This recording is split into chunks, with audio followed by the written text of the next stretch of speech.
Pessoal, tudo bem? Sejam bem-vindos ao podcast do Banco BV, o Economia em 5 Minutos. Eu sou o Roberto Padovani, junto com o Carlos Lopes. A gente vai bater um papo essa semana sobre o que esperar para o crescimento econômico brasileiro em 2024. O debate sobre crescimento tem sido agitado entre os economistas, isso porque nós temos errado de maneira sistemática as projeções, numa variável que não costuma trazer tantas surpresas quanto o PIB. Foi o caso em 2020, 2021, em 2022 e também esse ano, 2023. O que explica tanto pessimismo? Há vários candidatos para explicar essa história. A primeira delas é o fato de que o passado recente trouxe resultados econômicos muito ruins. A gente teve a recessão em 2014, depois uma retomada econômica lenta, novamente uma recessão em 2020. Isso tudo acaba influenciando negativamente as projeções. Por outro lado, no entanto, a gente também teve fatores que podem acelerar o crescimento. A gente teve um ciclo reformista importante entre 2016 e 2021, cujos efeitos são difíceis de serem estimados. A gente sabe que, por exemplo, que a reforma da Previdência e a autonomia do Banco Central trazem estabilidade, previsibilidade e, portanto, atraem investimentos. Da mesma forma, a gente sabe que a reforma trabalhista reduz custos das empresas e mudanças importantes em marcos regulatórios de setores como saneamento e gás atraem investimentos. O resultado é mais crescimento, mas de difícil estimativa. E a gente tem que lembrar também que a reforma tributária segue sendo negociada no Congresso. Além da questão das reformas, a gente tem que lembrar que teve muitos estímulos fiscais e monetários simultâneos no mundo todo em 2021 e 2022. Taxas de juros muito baixas, governos gastando para estimular a economia numa intensidade inédita, e isso faz com que também seja difícil antecipar um bom desempenho econômico. Aqui no caso brasileiro, a gente teve choques favoráveis. A produção agrícola vem surpreendendo ano após ano, gerando um viés positivo para crescimento econômico. E por último, há um fenômeno global.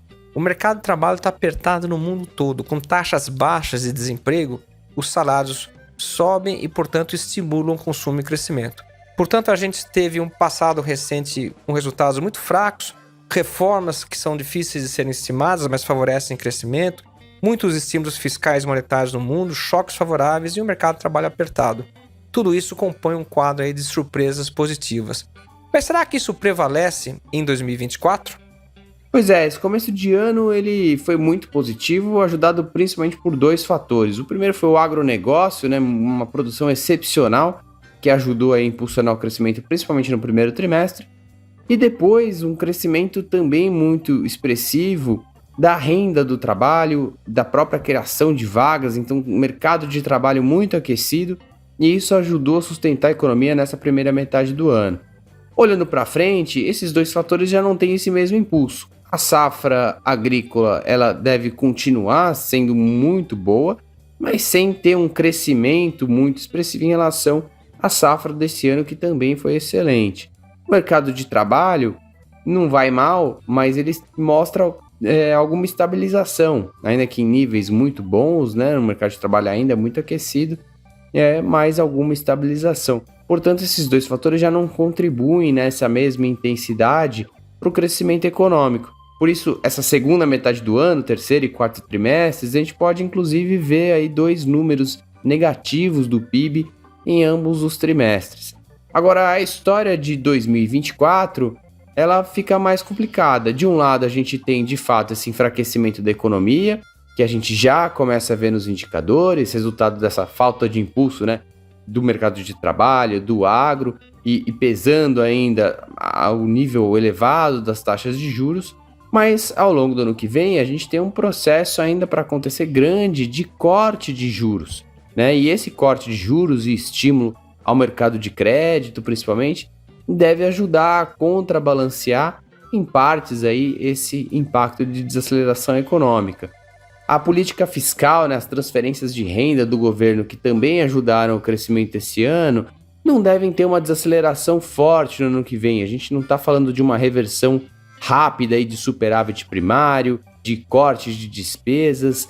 Então, para o ano que vem, a gente tem um cenário difícil ali de mensurar. Resultado disso é que a gente deve ter ainda um crescimento moderado em 24. A gente está falando aí de um crescimento na casa de 1,5%, que é abaixo das médias que a gente teve pós-pandemia, que foram números muito positivos, né? Tanto ali desde a recuperação logo na sequência da reabertura econômica, como até agora a gente tem tido números bastante positivos.